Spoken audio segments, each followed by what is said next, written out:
We got a right triangle. We want to find all the missing sides and angles. Oops. So we already know side C is 7, right? We know that angle A is 74.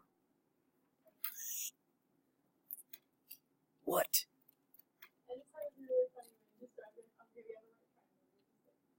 Yeah. It's fine. I'm just really tired. Okay, all right. More sleep. Don't be shopping for shoes over there. I'm not. I swear. I'm actually focusing. I need to focus on this. Yes. It's probably going to be my worst time. Angle B! Hopefully not. Hopefully it's like chemistry or physics. What's angle B? Angle B. 26, too big. 16, thank you very much. Okay. Right, so we got angle B. So, what else you want to do? How do we want to find side A and side B? Law of sines, we could, because we have a known angle and a known opposite side. Okay, so we could go sine of 90. Of course, everybody in the room should know what that is. If we don't, that's a problem. Sine of 74A. What is the sine of 90? 1. Yep. So, looks like a job for cross multiplication. 7 sine 74. Better make sure my calculator is in what mode? Degree, and it was not. That would have been a tragic situation. 6.7 approximately.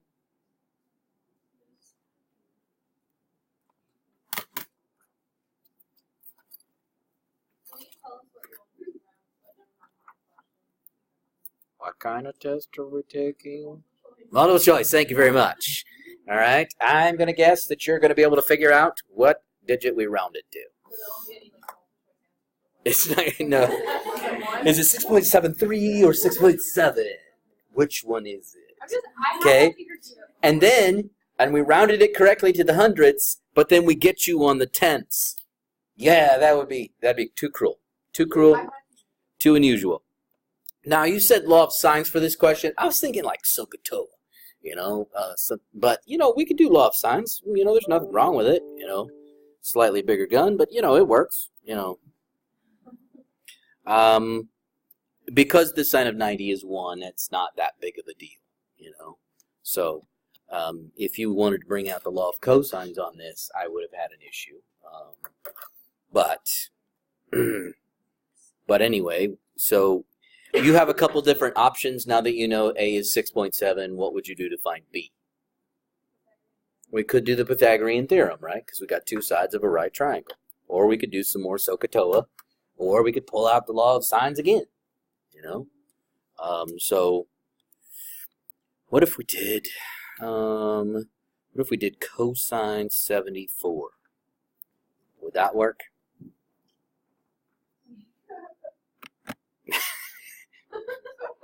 Slightly awkward, but okay. Cosine 74.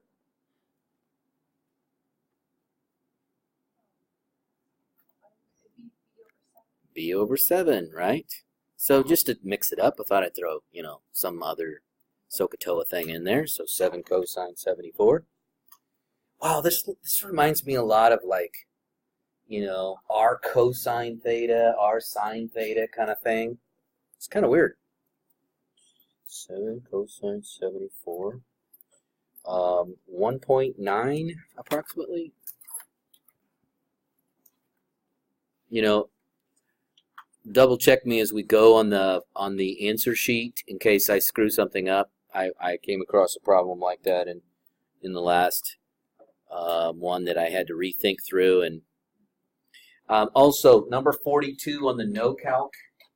If you watch the video, you'll see that we start down the road of doing the algebra, and then I realize it's a dark path we're traveling. We're not going to put a question like number 42 on the no calc because it's got cosine 3x in it. Cosine 3x requires that you do cosine 2x plus 1x, which means you're going to pull out your formula sheet and you're going to go, oh, now I got to use that cosine sum formula. But then after you get that done, Then you have to do substitutions for cosine 2x. And you'll be looking at your formula sheet going, okay, well, there's 3 choices. Which one do I pick? You can pick any one of the 3 choices, plug it in, and you will get 3 different answers. So there's a lot of algebra involved in it, and you get 3 different possible answers. So I guarantee you there will not be one on the test like that. How does that work? Okay. Well, you could probably go down the road of continuing to do more and more substitutions and see how they all work together. But we don't want to do that much algebra.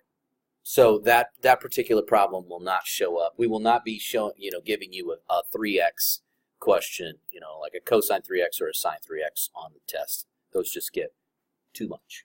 How many questions? It should be 50 total, I think. At least that's what it's been in the past. We've always had a 50. Okay. And I can't remember what the breakdown is on no calc at the moment. So don't ask that question. But definitely, so when you watch the video, you'll see me. I get to a place in 42 where I'm like, okay, this is burning up too much time. And then I switch gears to the no calc. Well, it bothered me so much that when everybody left for lunch, I went back and I did all the algebra on paper and realized there would be 3 different answers. And then I went back and added to the video.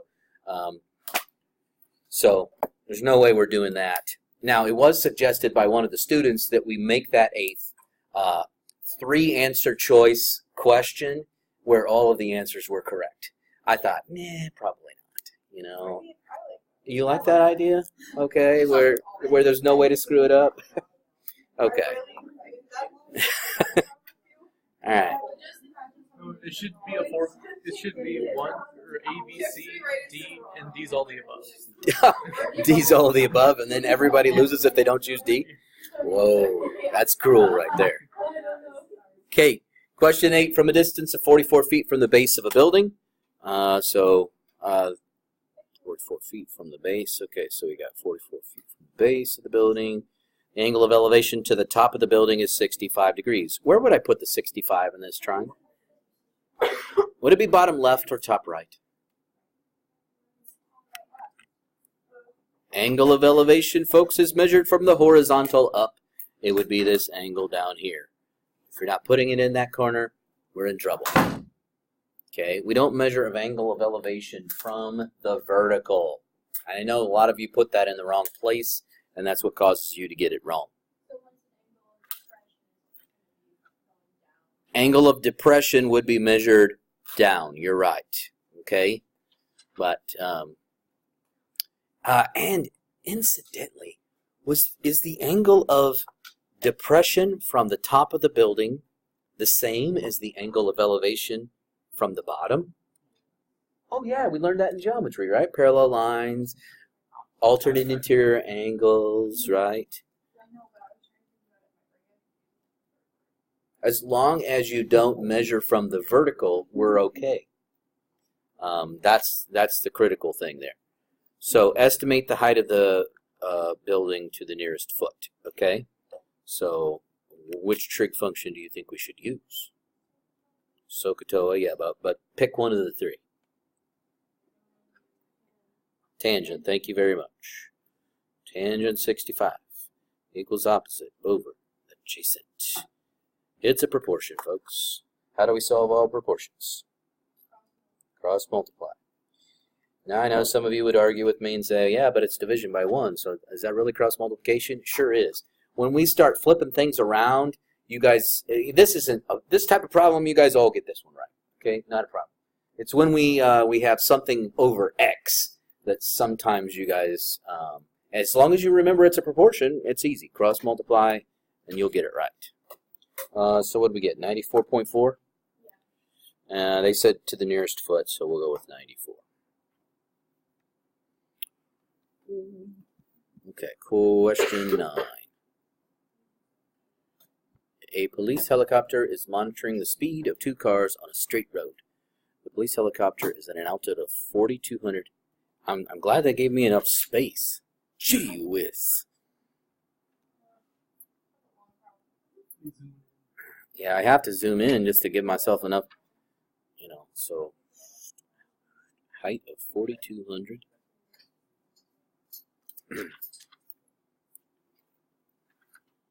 Directly above, at one instant, the angle of elevation from the first car to the helicopter is 20 degrees. Angle of elevation from the second car is 15.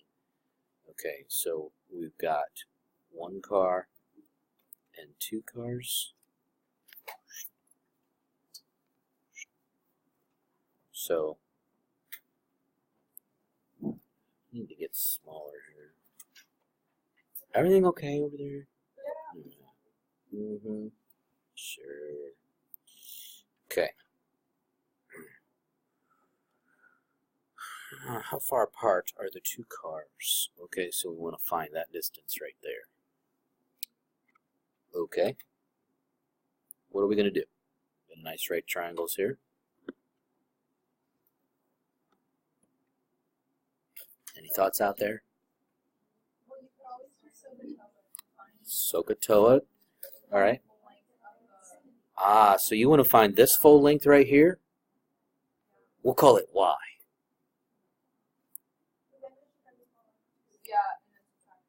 Oh, okay. What do you want to call that? Z? We'll find Z.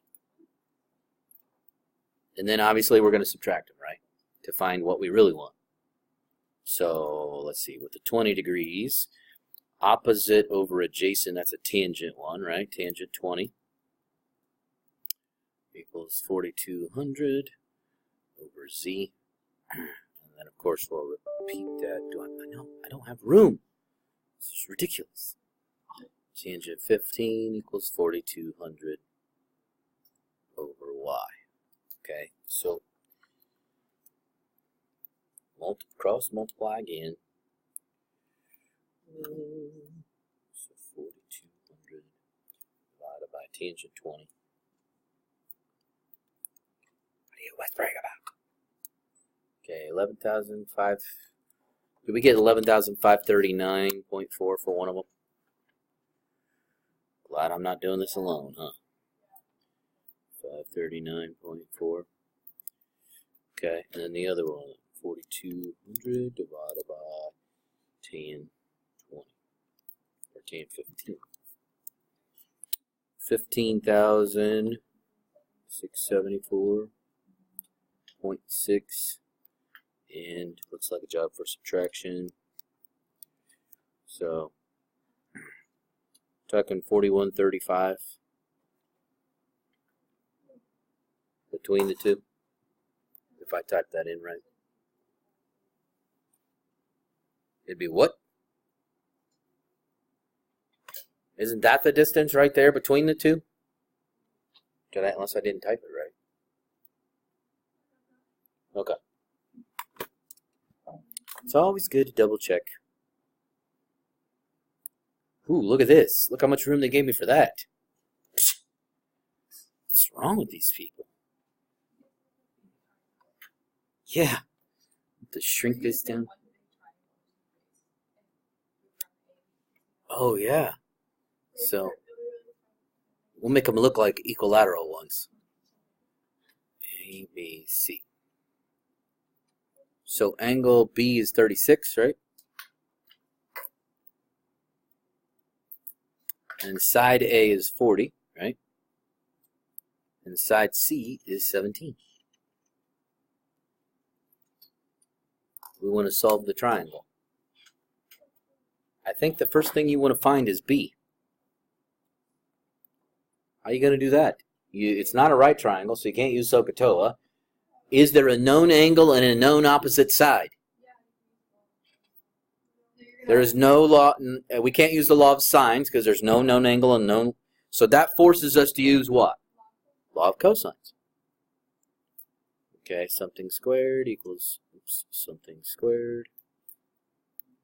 Why is that taking forever? Okay, there. Plus something squared minus 2 times something times something. I'm running out of room. Can I scoot over? Oh, yes. Cosine of something. What goes in the angle portion? 36. Good. What goes on the other side of the equation on the other side of the equal sign? B squared.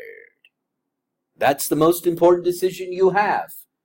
And I guaranteed you when we studied this that one of those two on the ends would be your variable. And then I need a 17 and a 40 and a 17 and a 40. Is this the easy one where I type everything in and then hit the square root? Yes, it is. So it shouldn't take you that long to type all that stuff in and hit the square root. Make sure my calculator's in degree mode, because that'd be tragic if it wasn't. And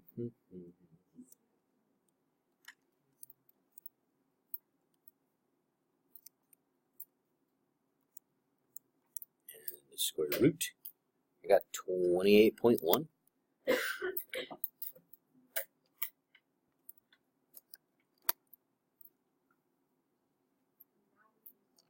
Now we could use the law of sines. That's right. So sine 36, 28.1, ooh, not 7. What's going on with that? What? There was a substitute in there, huh? Yeah, you don't walk out with those things, man. But, sub no. Alright, so we got that, and then we want the sine of angle A over 40. Okay, cross multiply.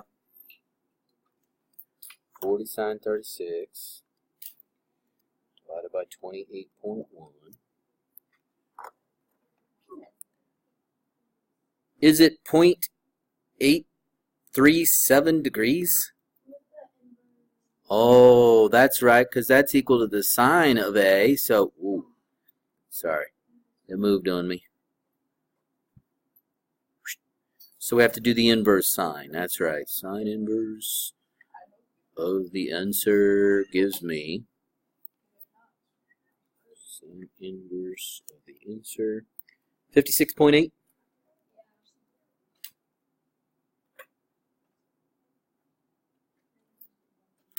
And then you're right, 180. Do the simple stuff, right? Go back to geometry class, right? 56.8 plus 36.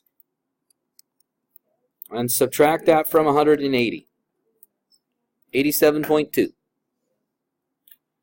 So that's angle C, 87.2 degrees.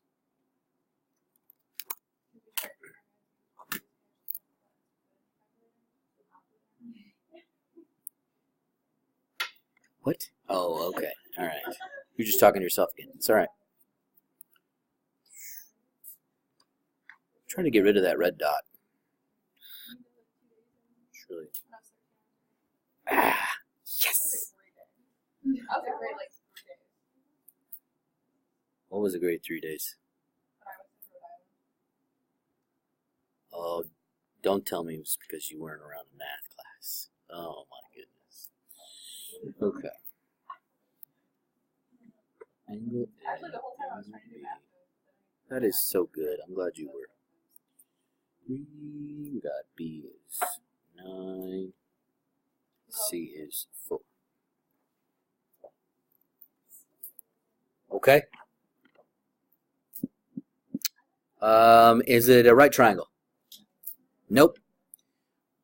Does it have a known angle and a known opposite side? Nope. Therefore, we must use the law of cosines. Which angle would you like to find first? Okay. The tribe has spoken. Cosine,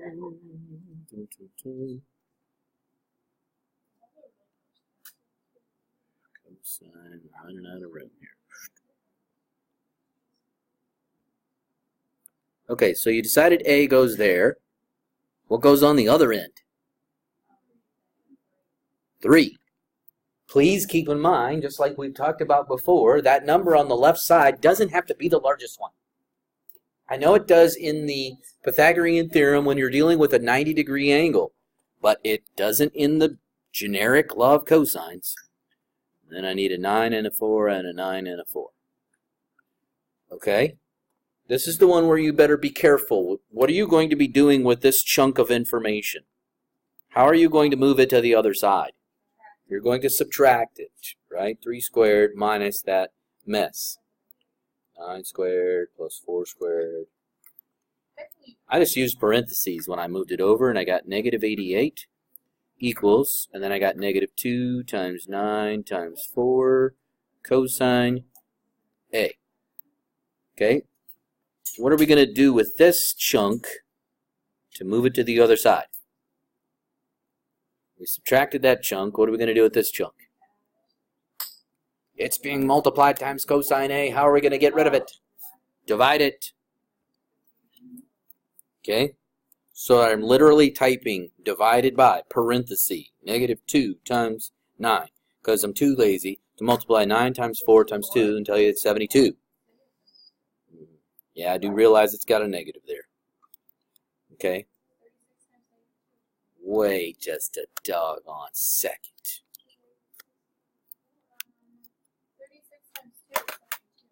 What did I do wrong?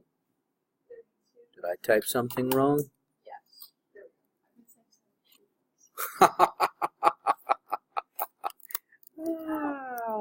Folks, okay, when I typed this in, and I did do it correctly, I got the cosine of angle A equal to 1.22, all that 2's then. Do you see a problem with that? The cosine can never be bigger than 1. So either I typed something wrong, so I look back at my work, right? I'm looking for angle A, it's opposite A side A. I put the 3 in the right spot. That means I need a 9 and a 4 and a 9 and a 4.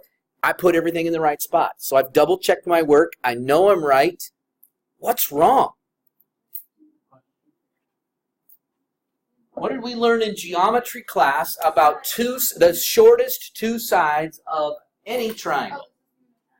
This isn't even a triangle. Is there going to be one of these on the test? Well, it is interesting. We might want to look at the shortest two sides and add them together and see if it goes over the third side. If it doesn't go over the third side, it's not a triangle. What is I don't think, I'm not sure, but remember it's multiple choice, so one of the answers is right. Wait, what is it if it's not? So that means There's no triangle. Okay, there's no solution here. I know, but what would the shape be? Let's see here. We got a 3 and a 4, but they don't, okay, so it wouldn't connect back to the other side. You'd have, there's no way that it could, yeah, there's no way that you can't have a 9 over here. That 4 couldn't reach to the other edge. It would stop short and it would never make it. No matter how, how big that angle is at the top, it's never going to make it. It's not a close figure. Yeah. That's a tad bit on the cruel and unusual side, but, life happens. Wait, I want to see the difference in your writing. I tried to make it as small as possible. A, B. I don't know. I would double check it.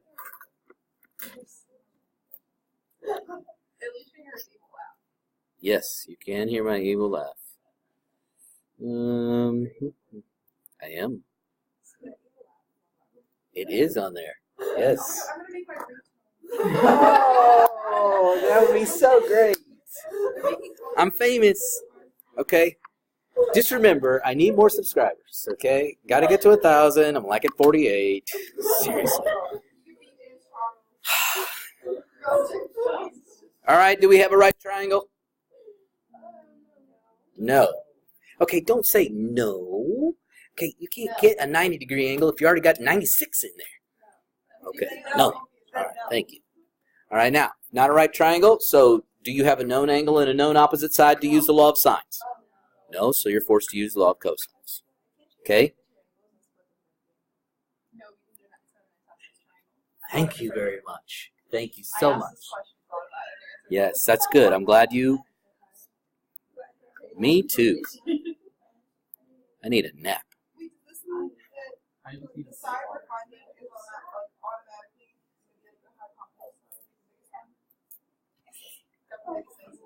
Yes, that's true. Good thought. Okay, So it is 96 that we have over here. What does that mean about what I should put on the far left? Little c. Yep. Little c. That's going to be your what? Oh, yeah. There you go. That's a good one. I like that.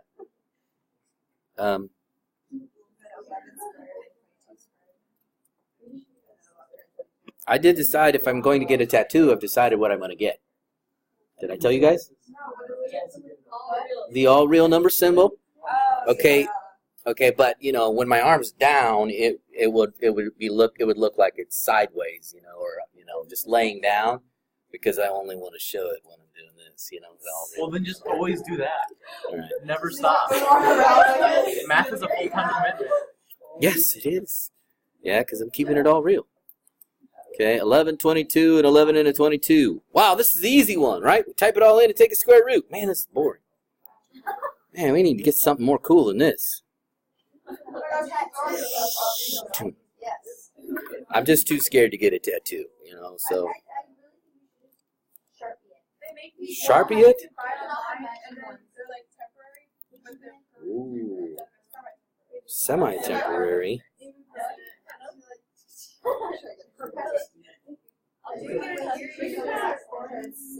Put it on your forehead? What? I'm not going to put it on my forehead.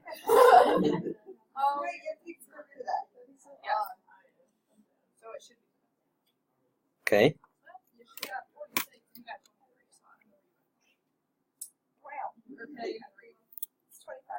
I got 25.6. Do we agree on that?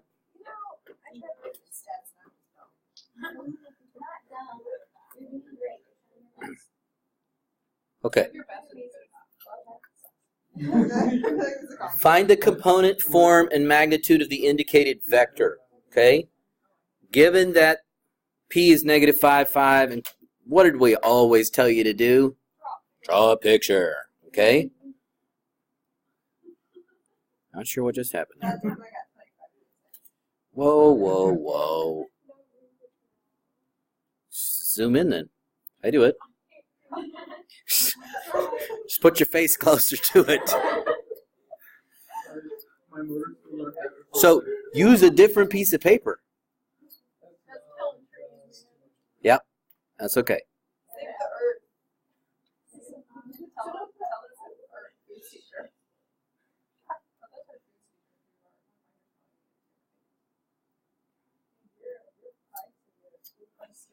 It's already at like 85. It's fine. Yes. I checked mine this morning. It's $30.60. I thought that's pretty good for a teacher. Yeah. Okay? Okay. Trying to win an award here. So that's you know what? Okay, I need to know what this is. Come on, I've drawn my picture. Okay, you could sit there and subtract them, or you could just count. Looking at the picture, do you think we're moving right or left? We're moving to the right. How far? How far up are we moving? Therefore, we don't need to really think about subtraction. If we look at the picture, that'll help us. We've got positive x and y. Remember, you treat the starting value like it's a new origin. Okay? Now, yes, you can get into the whole terminal minus initial thing. Yes, you would do Q minus P. Did they? Somewhere I saw them do it on one of our review sheets. They did it backwards on the worked out answers. I was like, why did they do that? I didn't work it out. It was a different teacher that did that. That's why I said it was wrong. Okay. Yeah. Try to come at me like that.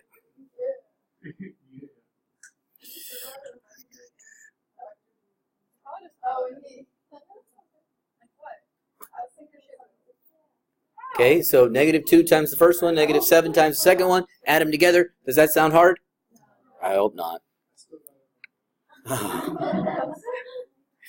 So 18 and -16. Yeah, I understand you see subtraction, but if I take the negative with the 7, then it changes to addition, right? Adding a negative is the same as subtracting a positive. Learn that back in middle school. Okay, then we got a 63 and a 56. So when we add these together, What do we got? 73 plus 8. That's 81? 81. Okay. And 56 take away 16. Well, that's 40. Yeah.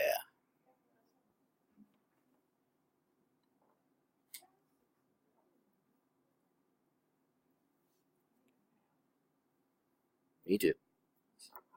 Find the component form.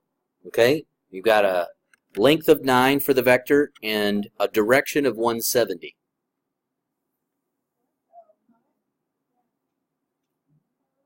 What are we doing? 9 cosine what? And 9? Now, because we used 170 and not 10 degrees inside the triangle, do we have to think about negatives, or are they already built into them? You do not need to think about them because cosine of 170 already is a negative number, so it will make this a negative. Okay, if you switch and use 9 cosine 10, which there's nothing wrong with doing that, and 9 sine 10, you're going to have to make your own conclusions and put your own negative sign on the one or both of them, in this case only one on the x. It's up to you. It doesn't really matter as long as you understand, that one of them already has it built in and the other one doesn't. And so, I don't know, without typing that in, what do you end up getting?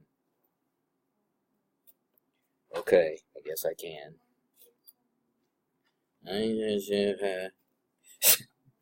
Negative 8.9. Negative 8.9, comma, 9 sine 170. 1.56, we'll go 1.6 just for fun. Okay? So, questions so far? All right.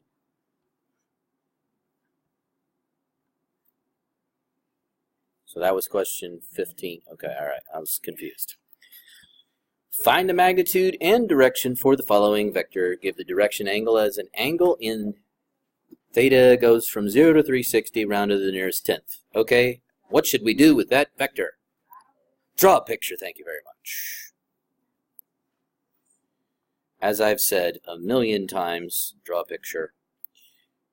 Wish people would follow that advice, because even on the conics test, I noticed people weren't even trying to draw a sketch, but they were trying to come up with an equation. I was like, okay, if you knew the basic sketch, you would know which way it's opening. For crying out loud, you'd know what shape it was. But it was little details like that. People were putting on the on the conics test, they were putting their directrix and their focus and their vertex in different places for a parabola, and then they thought it was going one way when it was going a different way. So the picture does help you out a lot. Okay, so hey, another right triangle. So we've got side lengths of 9 and 11, and how do we find the magnitude? The Pythagorean theorem, right? 9 squared plus 11 squared. Does it matter whether I take the negative off or not? No, it doesn't. Okay, so 81 and 121. What's the square root? We got 81 plus 121. Is that 202? All right, radical 202 is your mag.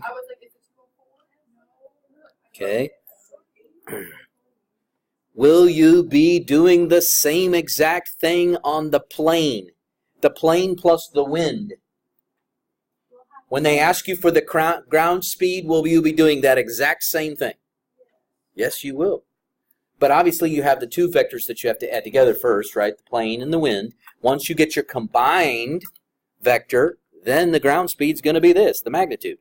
And how about direction? We need this angle in here. Hopefully you'll do tangent inverse, right? Yes. 11 over 9. Now, does it matter whether I put the negative in or not? Nope, not really. So if I do tangent inverse 11 over 9, I get 50.7 degrees. Now, please tell me what direction I should have. 50.7 is here, but the direction is measured from 0. Add 90. Good try. Subtract from 180. Nice. 129.3 degrees. So we got magnitude and direction. We'll keep recording tomorrow.